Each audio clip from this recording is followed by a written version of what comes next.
สบายดีพ่อแม่พี่น้องเบิร์ดสุขุสุคนอรุณสวัสดิ์ตอนเช้า Good morning everyone มื้อนี้วันที่12เดือน12ให้พี่น้องกลับมาสานต่อเวียกที่เพิ่นได้มอบหมายให้เนาะอยู่ที่เฮือนไอ้นวลคือเก่าซึ่งมื้อนี้ก็ยังเหลือแค่ห้องเดียวเราก็สิได้น่าจะแล้วภายในมื้อนี้แหละพี่น้องเดี๋ยวมื้ออื่นอ้ายเพิ่นอาจจะมาซอยอีกเทื่อนึงในการอ้อมครัวเนาะพี่น้องมื้อนี้ก็เจ้าของเฮือนเพิ่นบ่อยู่บ่าวน้องมาแต่เช้าเจ้าของเฮือนไปแล้วยังเหลือแต่ไอดอนตะเจ้าของเฮือนเพิ่นไปเวียกก็บ่รู้คือกันจักไปไสทางลูกทางหลานมาลงทุ่งเผาปะเฮือนไว้เนาะถือว่าเอาปูนสอบเครื่องซึ่งเครื่องสอบใส่ก่อนเลยเดี๋ยวสิผสมซอยไอดอนเพิ่นก็เตรียมไว้แล้วพี่น้องเดี๋ยวแล้วนี่ก่อนสิให้รางวัลเพิ่นพี่น้องเนาะรางวัลจากผู้หลักผู้ใหญ่เพิ่นที่ไปคอยเด้อจึกเสียดายปูนมันปิวเด้เดี๋ยวแล้วนี่ก่อนเทแล้วจังสิให้รางวัลดอกเด้อให้รางวัลผู้ซอย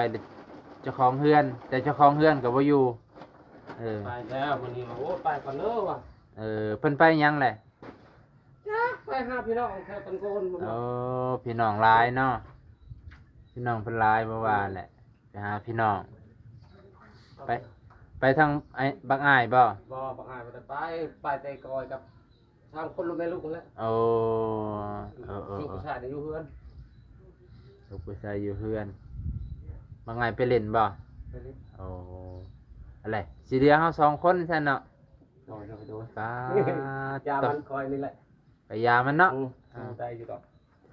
ดูได้อยู่ดอกให้เข้าไปโอเคจังว่ากันอ่ะเดี๋ยวสิไปหานขาแป๊บนึงให้พี่น้องพอได้แล้วเจ้าอันนี้ทารถผสมปูนทาให้มันละลายแล้ว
พ่อแม่พี่น้องกำลังจากที่คัดแล้ว เทแล้วก็ถือว่าสำเร็จแล้วได้บัดช่วงนี้ก็ถือว่าเข้มข้นแน่ดีแต่ว่าปูนเหลือเครื่องสอบให้พี่น้องเครื่องสอบนี่เนี่ยจะเอาไว้เฮ็ดเป็นบล็อกหมองขีตะพันไพ่ให้พี่น้องเนาะหมองนี้ก็ถือว่าสำเร็จแล้วตอนนี้ก็เวลาเกือบ12 โมงพอดีเลย12 โมงพอดีห้องหนึ่ง2 สอบให้พี่น้อง2 สอบคิดว่า2 สอบครึ่งเมื่อวานนี้เฮ็ดกับอ้ายๆเป็น2 สอบครึ่งเนาะมื้อนี้ก็เลยเฮ็ดแบบใส่หินลายแน่แต่ว่าก็ยังเข้มข้นให้พี่น้องเข้มข้นคือเก่านะว่าต้องคักๆมานี่แล้วก็มื้ออื่นมื้อนี้ก็น่าจะจบเพียงเท่านี้ไปพี่น้องก็สิถือว่าจบการเทพื้นของเอ็นวันเรียบร้อยเฮาก็สิได้ว่าให้เฮ็ดบล็อกมองนี่บล็อกอิหยังก็ขีตะคานไฟมองดังไฟไปพี่น้องเนาะเพราะว่าเพิ่นสิเฮ็ดห้องนี้บ่แซนว่า